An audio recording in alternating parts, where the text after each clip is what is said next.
नमस्कार साथियों, स्वागत है आपका BNK 24 यूट्यूब चैनल पर। बहुत बहुत साथियों, आज विस्तार से चर्चा करेंगे वीडियो में कि जो कल अभी संचार साथी ऐप को लेकर के सरकार ने बोला था कि सभी फ़ोनों के अंदर आपको डालना ज़रूरी हो जाएगा, लेकिन अब सरकार इससे पीछे हट गई है।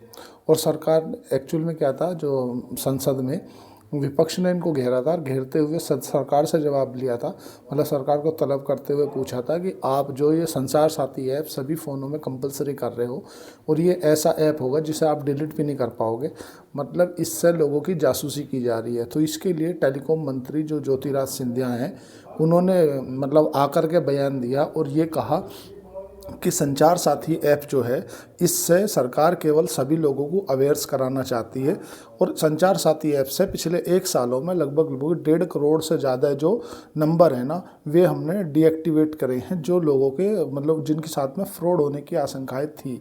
और संचार साथी ऐप्स के माध्यम से लोग अपने आप ही अवेयर्स हो जाते हैं। उस पर पोर्टल पर जाके आप अपना नंबर डालकर लिंक करते वो तो आपको बता देता है कि आपके नंबर, आपकी खुद की आईडी से कितने सिम चल रहे हैं। तो ज्योतिराज सिंधिया जो टेलीकॉम मिनिस्टर हैं, उन्होंने ये कहा जो मतलब संसद में, कि सरकार की मंशा किसी भी आम आदमी को, किसी भी आम जनता को किसी भी तरह से मतलब इस जासूसी के पर्पज से संचार साथी ऐप को लगाने का कोई विषय नहीं है। और एप्पल फ़ोन ने भी ये बोला कि हमारी जो पॉलिसी है उसमें कहीं नहीं लिखा कि हम सरकार की इस बात को मानने के लिए बाध्य हैं। तो एक बात तो ये हो गई कि एप्पल फ़ोन ने भी मना कर दिया, और जो दूसरी कंपनी थी जो अपग्रेड करना था जिनको, अब सरकार उससे अपना पीछे हट गई है। सरकार ने कहा है कि चलो कोई बात नहीं, अब ये कंपलसरी नहीं रहेगा, मतलब ये आप खुद से डाउनलोड करना पड़ेगा और खुद से ही आप उसे डिलीट भी कर पाओगे। सरकार अपने कदम पीछे ले लिए 2 कदम कि भाई हम चलो, जब अगर सभी लोग सहमत नहीं है और विपक्ष को भी ऐसा लगता है कि भाई सभी लोगों की जासूसी करने के पर्पज़ से किया जा रहा है, तो सरकार पीछे हट गई, बोला नहीं नहीं कोई बात नहीं। अब समझ लेते हैं रुपये की कमजोरी। देखो, रुपया आज लाइफ टाइम लो पे है, 90 रुपये 30 पैसे पर वर्तमान में काम कर रहा है। और जो हमारा चांदी और सोना है, सोना 1,28,000 पर, चांदी 1,78,000 पर ट्रेड कर रही है। देखो, जब भी डॉलर का इंडेक्स कमज़ोर होता है और रुपया कमज़ोर है, पहले से रुपया कमज़ोर फिर डॉलर कमज़ोर, उसका इम्पैक्ट देखने के लिए मिल रहा है गोल्ड और सिल्वर पे। तो गोल्ड और सिल्वर जो महंगे हो रहे हैं ना, आपको दिख रहा है कि चांदी महंगी होगी, सोना महंगा हो गया, रुपये की कमज़ोरी और तुम्हारा डॉलर इंडेक्स कमज़ोर होना। तो तीसरा जो एसेट क्लास है वो लोग बाग गोल्ड की तरफ शिफ्ट होते हैं, इसलिए गोल्ड मजबूत होता दिख रहा है तुम्हें। निफ्टी में 1 साल में कोई रनअप देखने के लिए नहीं मिला। अगर आप देखोगे ना कि जो हमें रनअप मिला, वो अगर एफआईआई जो बेच रहे थे ना, उनके इंडेक्स वाइज निकाल के देखोगे तो कुछ नहीं है। मान लो अगर 7% निफ्टी चढ़ गया और 8% तुम्हारा रुपया डॉलर के अगेंस्ट कमज़ोर हो गया, तो नेट नेट कुछ नहीं कमाया एफआईआई ने। इसीलिए एफआईआई लगातार बिकवाली कर रहे थे। आज भी एफआईआई ने 3206 करोड़ रुपए की बिकवाली की है और डीआईआई ने 4700 करोड़ रुपए की खरीदारी की है। आज के जो आंकड़े हैं वो ही हैं। अब तुम्हारे मन में ये समझ में आ रहा होगा कि ये पंजाब नेशनल बैंक है, केनरा बैंक है, पीएसयू बैंक है, ये दरअसल इन्हें हुआ क्या जब पूरी बैंक निफ्टी चढ़ रही थी और ये शेयर क्यों गिर रहे थे। उसके पीछे जो वजह है ना, वो वजह है पंकज चौधरी। ये पंकज चौधरी कौन है? पंकज चौधरी हैं जो राज्यसभा सांसद हैं, मतलब राज्य मंत्री हैं। एक्चुअल में जब भी विधानसभा में या राज्यसभा में या लोकसभा में एक क्वेश्चन और आंसर का एक सिलसिला होता है, जब विपक्ष आपसे प्रश्न पूछता है और उसमें जवाब में सरकार को जवाब देना पड़ता है। तो राज्यसभा के अंदर क्वेश्चन आंसर का सिलसिला चल रहा था, उसमें सरकार से पूछा गया था कि सरकार बैंकों में विलय करने जा रही है, जो प्राइवेट बैंक है, जो सरकारी बैंक है, इनमें जो एफडीआई है, फॉरेन डायरेक्ट इन्वेस्टमेंट, इनकी सीमा बढ़ाने जा रही है। तो उसमें जो पंकज चौधरी है, उन्होंने कहा कि अभी इस तरह की कोई भी समय सीमा बढ़ाने को लेकर के या इनके ऊपर कोई अभी प्लान नहीं है वर्तमान में। तो जो बैंक है ना, इसीलिए गिरे। अब समझो उन्होंने क्या कहा है। उन्होंने ये कहा कि अभी वर्तमान में जो पीएसयू बैंक है ना, पब्लिक सेक्टर यूनिट बैंक है ना, उसमें जो एफडीआई है, फॉरेन डायरेक्ट इन्वेस्टमेंट है ना, उसकी जो सीमा है वो 20% है। और जो प्राइवेट बैंक है ना, उनके अंदर जो उसकी सीमा है वो 74% है।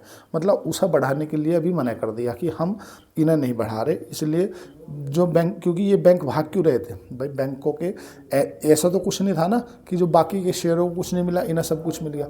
बैंक रियल में भागे इस वजह से रहे थे। बैंकों को जो भागने के पीछे वजह थी ना, वो थी लोगों ऐसी, जो फाइनेंस मिनिस्टर है जो निर्मला सीतारमण है, उनके भी आप पिछले 3-4 बयान निकाल कर देखोगे तो वो भी ऐसा बोल रही थी कि हम जो ना FDI पे मतलब 2-3 बैंकों का विलय करने जा रहे हैं, मर्ज करने जा रहे हैं। अब बैंकों को मर्ज करने जा रहे हैं, ऐसी फाइनेंस मिनिस्ट्री 2-3 बार ऐसे संकेत दिखे, तो कहीं ना कहीं जब FDI बढ़ेगी, FDI लाएगी तो उससे 2-3 बैंकों का विलय होगा।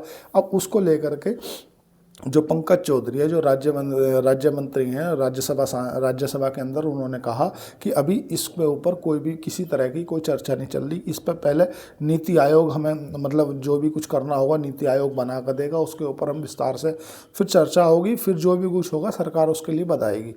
अभी ऐसा कुछ भी नहीं है जैसा मतलब चर्चाएँ चल रही थी कि इनके अंदर FDI फॉरेन डायरेक्ट इन्वेस्टमेंट जो है वो 49% होने जा रहा है, मतलब इस 20% से बढ़ाकर 49% मतलब ज़्यादा हो जाएगा। तो ज़्यादा हो जाएगा तो बैंकों के अंदर लिक्विडिटी आ जाएगी, तो इससे लोगों को लगा कि यार ये जो बैंकिंग है ना, ये उठा लेना ज़्यादा बेहतर है। हालांकि अभी बैंकों के धीरे धीरे NIM सुधर रहे हैं, लेकिन NIM सुधर रहे हैं उसके बाद भी बैंक को सही वैल्यूएशन पर नहीं है। आज जो तुम्हारा मॉनेटरी पॉलिसी की जो बैठक है ना, वो आज से चालू हो गई है और तुम्हारा फैसला आने वाला है इसका शुक्रवार को। ज़्यादातर जो मतलब विशेषज्ञ हैं वो ऐसा मानते हैं कि भाई 25 बेसिस पॉइंट की रेट कट होना चाहिए। 25 बेसिस पॉइंट का अगर रेट कट हो जाता है तो थोड़ा बहुत तो इम्पैक्ट देखने के लिए मिलेगा बैंकिंग शेयर में। जो अभी गिरे हैं थोड़ा बहुत संभल जाएंगे, क्योंकि रेट कट होगा मतलब ब्याज दरों में कमी होगी, तो इन लोगों को मतलब बैंकों को रियल में कुछ पैसा ना कम फंड पे हो जाएगा। एक्चुअल में बैंक ना या तो RBI से पैसा लेता है या फिर FD के फॉर्म में पैसा लेता है। जो FD के फॉर्म में पैसा लेता है उस पर बैंक को कोई ज़्यादा रिटर्न मिलता नहीं है, क्योंकि 7.5% बैंक सामने वाले को दे रहा है, 8% या 9% पर बैंक किसी मतलब दूसरे को लैंड कर रहा हो पैसा, तो 1.5-2% का NIM मिलता है। और वही पैसा अगर वो RBI से लेगा तो RBI से लेगा 6% पर, सामने वाले को देगा 10% पर, तो बीच का जो NIM है ना, नेट इंटरेस्ट मार्जिन, वो लगभग 4% का निकल जाता है। तो बैंकों को जो रेपो रेट घटती हैं उनसे ज़्यादा फ़ायदा होता है देखने के लिए अगर मिले तो। अब समझ लेते हैं, देखो क्या है कि बाज़ार के अंदर गिरावट क्यों आई है। बाज़ार के अंदर जो गिरावट आई है ना, यह बाज़ार में सब जो साइकोलॉजिकल लेवल है ना 26,000 का, आज 26,000 से भी नीचे बंद हुआ है और 25,986 पे बंद हुआ है। भले ही कम पॉइंट कम है लेकिन नीचे तो हुआ है बंद। उसके पीछे वजह क्या है, देखो एक तो जो रूस और यूक्रेन की डील होने वाली थी ना, वो डील नहीं हुई है। और जैसी एक बात मतलब बाज़ार में आई कि डील नहीं हो रही है, तो लोगों के अंदर एक पैनिक क्रिएट हो गया, क्योंकि कल ही आने वाले हैं पुतिन भारत, और भारत आएंगे, अभी डील हुई नहीं है। और अमेरिका पहले से आरोप लगाता है कि रूस जो हथियार उसके ऊपर यूक्रेन के ऊपर मार रहा है ना, वो इंडिया के पैसे से मार रहा है। तो ऐसा लोगों के अंदर एक क्रिएटिविटी हुई कि यार अमेरिका की डील भारत से अभी चरम सीमा पे है कि हुई नहीं हुई, हुई क्या नहीं हुई, हो रही नहीं हो रही, हो रही नहीं हो रही। तो उन्होंने सोचा एक बार तो अभी हल्के हो जाओ, बाद में समझेंगे जैसे भी है। जहाँ तक उम्मीद है भारत अमेरिका रूस के साथ में कोई मतलब आधिकारिक रूप से जो समझौता करने से बचेगा, बड़ा समझौता। हालांकि उनके समय सीमा दे दे वो अलग है, क्योंकि अमेरिका के साथ भी हमारी डील बिल्कुल लगभग फाइनल स्टेज में है। अमेरिका के साथ जो भारत की डील है वो फाइनल स्टेज में चल रही है।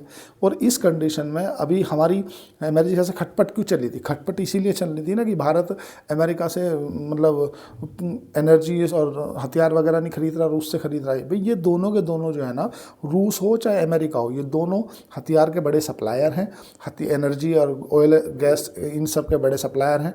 अब ये हर आदमी, ये दोनों देश चाहते हैं हमसे लें। अब भारत पे हालांकि आरोप लगे हैं कि भारत ने ब्लैक रास्ते से मतलब दूसरे रास्ते से, मतलब जो जैसे आप बोलते हैं तस्करी के माध्यम से जो जहाज़ रूस से निकले, समझ लो किसी दूसरे देश के लिए रूस से निकले कि हम ये जो तेल है ना ये लेके जा रहे हैं मान लो पाकिस्तान, ऐसा समझ लो, लेकिन वो पाकिस्तान ना लाके वो भारत ले लिया, सेकंड रास्ते से वो तेल लिया है। ऐसे आरोप वो भारत के ऊपर लग रहे हैं, अमेरिका की जो जांच एजेंसी हैं वो लगा रही हैं।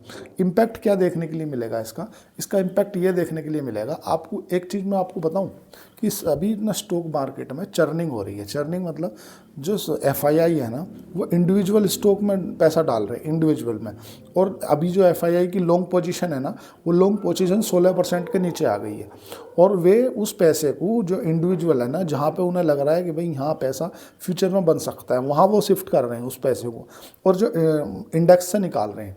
भाई ऐसे कोई दिन नहीं गया, मतलब थोड़ा बहुत अगर आप निकाल दो तो मतलब FII लगातार बिकवाली कर रही, लगातार बिकवाली कर रही। ऐसा क्या है, ऐसा FII को क्या लग रहा है? भाई FII को ऐसा समझ में आ रहा है कि रुपये की गिरते हुए, जो रुपया से गिर रहा है ना वो रुपया गिरता हुआ FII को भी डरा रहा है और जो रिटेल निवेशक हैं उन्हें भी डरा रहा है। हालांकि एक्सपोर्ट ओरिएंटेड कंट्रियों को फ़ायदा है, जो एक्सपोर्ट करने वाले, जो भारत दूसरे देश को माल बेचते हैं ना, उन कंपनियों के लिए रुपया कमज़ोर होना फ़ायदा है। ऐसा समझो, अगर मैं 100 रुपये का सामान बेच रहा था और रुपया चल रहा था मतलब $1 = 100 रुपया, और अब मेरे पर लग गया 5% का टैरिफ, तो अब वो $1 = 105 रुपये देने पड़ेंगे। वो अमेरिका वाला 100 रुपये दे रहा था तो 100 रुपये का डॉलर था, $1 = 100 रुपया। अब अमेरिका वाले ने बोला कि भाई मैं तुमसे प्रोडक्ट खरीदूँगा लेकिन तुम पर लगाया टैरिफ 5% का, तो अब जो ना मेरे को तुम्हें 105 रुपये देने पड़ेंगे। अब हमारा रुपया ही 5% 7% टूट गया, तो अब उसके $100 में भी या $1 में भी हमारे 107 रुपये हो रहे हैं। तो रुपया कमज़ोर होता है तो जो एक्सपोर्ट ओरिएंटेड कंपनी होती है ना, जो दूसरे देशों को सामान एक्सपोर्ट करती हैं, उन कंपनियों को फ़ायदा होता है रुपये कमज़ोर होने से, क्योंकि जो दूसरे देशों में बैठे हुए व्यापारी हैं उन्हें वो देश सस्ता लगने लगता है। आपने कभी नोटिस किया, आप थाईलैंड क्यों जाते हैं घूमने के लिए? क्योंकि वह जो थाई करेंसी है ना वो भारतीय रुपये के अगेंस्ट बहुत कमज़ोर है। कभी किसी को आपने सुना बोले यार मैं अमेरिका जा रहा हूँ यार छुट्टी मनाने, बोले क्यों? अरे यार बोले क्योंकि अमेरिका तो आने जाने का किराया 2.5 लाख रुपये हो जाएगा, एक बार चला गया 1.25 लाख, एक बार चला गया 2.5 लाख, 2.5 लाख आने जाने के हो गए, और फिर वहाँ का जो मतलब लिविंग स्टैंडर्ड्स या मतलब खाने पीने का जो खर्च है, वो होटल वगैरह का जो खर्च है वो बहुत ज़्यादा आ जाएगा। तो जनरली जो दूसरे देश है ना जहाँ से एक मतलब मैं हूँ, अगर मुझे सपोज करो हम सोना कभी भी वहीं से क्यों लाते हैं, मतलब जहाँ सस्ता होता है, सस्ता इसलिए लाते हैं क्योंकि हमें सस्ता पड़ता है। ऐसे ही हम जैसे मतलब थाईलैंड गए था, थाईलैंड में हमारा 100 रुपये उनके लिए 300 के बराबर है। ऐसे ही अमेरिका वालों का 1 रुपया हमारे यहाँ 90 रुपये के बराबर है। तो जो एक्सपोर्ट कर रही हैं उनके लिए फ़ायदा है। लेकिन एक चीज़ और है साथियों, ये चीज़ आपको ना मतलब कहीं ना कहीं सोचने के लिए मजबूर कर देगी कि ऐसा भी होता है क्या। भारत की जो इकनॉमी है वो 80% इम्पोर्ट इकनॉमी है। हम ना 20% ही ऐसा है जो प्रोडक्ट बेचते हैं, नहीं ज़्यादातर हम खरीदते हैं। चाहे हम चीन से रॉ मटेरियल खरीदें अपने प्रोडक्टों के लिए, चाहे हम दवाइयों फार्मास्यूटिकल के लिए चीन से ख़रीदें, चाहे हम अपने गाड़ियों के अंदर जो रियल अर्थ ख़रीदें वो चाइन से ख़रीदें, चाहे हम क्रूड ऑयल ख़रीदें वो भी हमें ख़रीदना पड़ता है। तो भारत की जो इकनॉमी है ना वो एक्सपोर्ट ओरिएंटेड नहीं है, इंपोर्ट ओरिएंटेड इकनॉमी है। तो जब भी रुपया कमज़ोर होता है तो भारत को ऐसा मान कर चलो, बिल्कुल मैं लेमन लैंग्वेज में समझा दूँ, दोबारा आपको बिल्कुल कम दिमाग लगाने की आवश्यकता नहीं पड़ेगी। अगर मैंने मान लो 1 लाख रुपए का माल बुलाया, ठीक है, तो मेरे को कितने मतलब 80 लाख रुपए का माल बुलाया जब रुपया चल रहा था 80 में, तो मेरे को कितने डॉलर देने पड़ रहे हैं? 80 लाख = 1 लाख डॉलर। वहाँ से 1 लाख डॉलर का माल आया तो वो रुपये में हमसे पैसा नहीं लेगा। रुपये में पैसा वो क्यों नहीं लेगा? जनरली होता क्या है कि जो जितने देश हैं ना वो उसी देश पे ट्रस्ट करते हैं जिस देश की इकनॉमी बड़ी रहती है। हालांकि वर्ल्ड वाइज 5 करेंसियों को मान्यता दे रखी है, तुम्हारा उसमें युआन भी है, तुम्हारा डॉलर भी है, पाउंड भी है, लेकिन ज़्यादातर जो 83% के मतलब 95% जो देश है ना वो डॉलर पे विश्वास करते हैं। तो हमें अगर 80 लाख का माल लेना है या 1 लाख डॉलर का माल लेना है, तो जब डॉलर 80 का चल रहा है तो हम 80 लाख रुपये दे देंगे, वहाँ से 1 लाख डॉलर का माल ले लेंगे। अब रुपया चला गया हमारा 90 पे, है ना, 90 पे चला गया, तो अब हमें 90 लाख रुपये देने पड़ेंगे तब जाके 1 लाख डॉलर आएगा। तो 10 लाख का एडिशनल कॉस्ट बढ़ेगी। जो आपने देखा होगा ना कि फिजिकल डेफिसिट हुआ है भारत में, अभी 8,000 करोड़ रुपए का फिजिकल डेफिसिट हुआ है पिछले 3 क्वार्टर का। कैसे हुआ, क्या हुआ? वो फिजिकल डेफिसिट ऐसी तो हो गया भाई। ट्रेड डेफिसिट जिसको आप बोलते हो, सरकार ऐसा मान के चलती है कि हमारा 10,000 करोड़ का ट्रेड डेफिसिट होगा। ट्रेड डेफिसिट मतलब हमने 100 का माल लिया और 80 का माल दिया, तो 20 रुपये हमें अलग से देने पड़ेंगे। कहाँ से देने पड़ेंगे? फॉरेन रिजर्व से देने पड़ेंगे। तो इसलिए रुपया घटता हुआ भारत के लिए चिंता का विषय है। जो कंपनी दूसरे देशों को एक्सपोर्ट करती है उनके लिए ये पॉजिटिव विषय है। रुपये के अंदर कमजोरी, डॉलर के अंदर कमजोरी, ये कहीं ना कहीं इम्पैक्ट डाल रही है गोल्ड और सिल्वर पे। ये जो बढ़ रहा है ना, आपको देखिए क्या हो रहा है। पहले तो जो शिकागो, जो कि अमेरिका की जो एक्सचेंज है, जैसे हमारा यहाँ MCX है ना, मल्टी कमोडिटी एक्सचेंज, ऐसे ही अमेरिका की है शिकागो में MCX मल्टी कमोडिटी एक्सचेंज, उसमें आ गया टेक्निकल ग्लिच। तो टेक्निकल ग्लिच आने से एक ही दिन आपने देखा होगा चांदी जो 1,50,000 के आसपास चल रही थी, एकदम 1,65,000 70,000 क्यों हुई? वो इसी कारण से हुई। अब देखो क्या है ना, अभी ये 2 दिन जो है ना, ये कत्ल की रात है, कल की और परसों की। जब 2 दिन में डिसाइड होगा कि होना क्या है, कल और परसों पुतिन आ जाएं, वो क्या कर लें, क्या चले जाएं, उसके बाद ही कुछ बता पाएंगे कि क्या होने वाला है। लेकिन आप सावधान रहें, सतर्क रहें, अलर्ट रहें और अपने पोर्टफोलियो को संभाल कर रखें। अगर आपको शेर खान के साथ डीमैट अकाउंट खोलाना है तो नीचे दिए डिस्क्रिप्शन पर लिंक दिया गया है, आप उस पर जाकर अकाउंट ओपन कर सकते हैं। मेरी ब्रांच में खुलेगा, जो मोरल सपोर्ट होगी मैं आपकी करूँगा। आज के लिए इतना ही। चैनल को लाइक करें, सब्सक्राइब करें, कमेंट करें। धन्यवाद, थैंक यू।